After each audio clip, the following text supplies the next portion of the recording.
ಎಲ್ಲರಿಗೂ ಶರಣಾರ್ಥಿಗಳು. ನಾಳೆ ಶನಿವಾರ ಸಂಜೆ 4 ಗಂಟೆಗೆ ಜರುಗಲಿರುವ ಬಸವೇಶ್ವರ ಪ್ರತಿಮೆ ಪ್ರತಿಷ್ಠಾನ ಇವತ್ತೇನು ಉದ್ಘಾಟನೆ ಆಗ್ತಾಯಿದೆ. ನಾಡಿನ ಜಗದ್ಗುರುಗಳಾದ ಶ್ರೀ ಪುತ್ತೂರು ಶ್ರೀಗಳು, ಆದಿಚುಂಚನಗಿರಿ ಶ್ರೀಗಳು, ಸಿದ್ಧಗಂಗಾ ಶ್ರೀಗಳು ಹಾಗೂ ನಾಡಿನ ಉಪಮುಖ್ಯಮಂತ್ರಿಗಳಾದ ಸನ್ಮಾನ್ಯ ಡಿ.ಕೆ. ಶಿವಕುಮಾರ್ ಅವರು ಈ ಪ್ರತಿಮೆಯನ್ನು ಉದ್ಘಾಟಿಸಲಿದ್ದಾರೆ.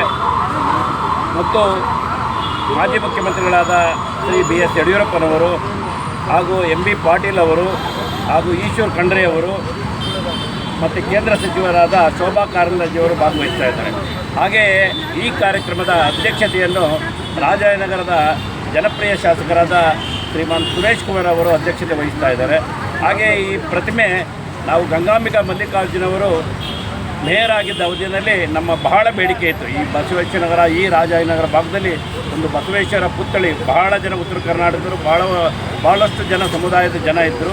ಈ ಬೇಡಿಕೆನ ನಾವು ಅವರ ಮುಂದೆ ಇಟ್ಟು ನಾವು ಇಡೀ ನಮ್ಮ ಬಸವ ಬಳಗ ಮತ್ತು ಬಸವೇಶ್ವರ ಪ್ರತಿಷ್ಠಾನ ಸಮಿತಿಯ ವತಿಯಿಂದ ನಾವು ಮಾನ್ಯ ಪೂಜ್ಯ ಮಹಾಪೌರರಾಗಿದ್ದ ಅಂದಿನ ಗಂಗಾಂಬಿಕಾ ಮಲ್ಲಿಕಾರ್ಜುನ ಅವರಿಗೆ ನಾವು ಕೇಳಿಕೊಂಡಾಗ ಅವರು BBMP ಇದರಲ್ಲಿ ಆವತ್ತು ಎಲ್ಲ ಇದನ್ನು ಮಾಡಿಸಿ ಮತ್ತು ಇವತ್ತು ಉದ್ಘಾಟನೆಗೆ ಏನು ಅವರ ಮೂಲ ಕಾರಣ ನಮ್ಮ ಗಂಗಾಂಬಿಕೆ ಮಲ್ಲಿಕಾರ್ಜುನವರು.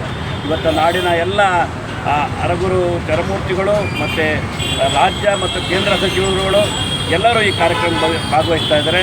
ನಾಳೆ 4 ಗಂಟೆಗೆ ಇವತ್ತು ಐತಿಹಾಸಿಕ ದಿನ ಅಂತ ನಾವು ಹೇಳ್ಬೋದು. 12ನೇ ಶತಮಾನದ ಒಂದು ಕ್ರಾಂತಿಕಾರಿ ಬಸವಣ್ಣ ಇವತ್ತು ಏನು ಸಮಾಜ ಮತ್ತು ಸಮಾನತೆ, ಸ್ತ್ರೀ ಸಮಾನತೆ, ಎಲ್ಲರಿಗೂ ಒಂದು ಸಮಾನತೆ ಸಾರಿದಂಥ ಅಂದೇ ಅವರು ಏನು ಇವತ್ತು ಪಾರ್ಲಿಮೆಂಟ್ ಅಂತ ಹೇಳ್ತೀವಿ ಅಂತ ಅವತ್ತು ಪಾರ್ಲಿಮೆಂಟ್ ಅವರ ಒಂದು ಇದರಲ್ಲಿ ಇದ್ದಂಥದ್ದು ನಾವು ಕಾಣ್ತಾ ಇದ್ದೀವಿ. ಅನುಭವ ಮಂಟಪ ಅಂತ ಏನು ಹೇಳ್ತಾ ಇದ್ದೀವಿ, ಅದು ಇವತ್ತಿನ ಪಾರ್ಲಿಮೆಂಟ್ ಆಗಿ ಇದೆ.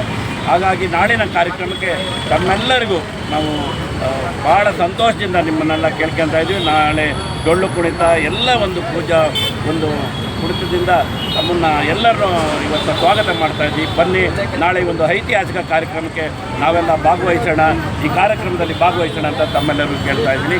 ಶರಣಾರ್ಥಿಗಳು.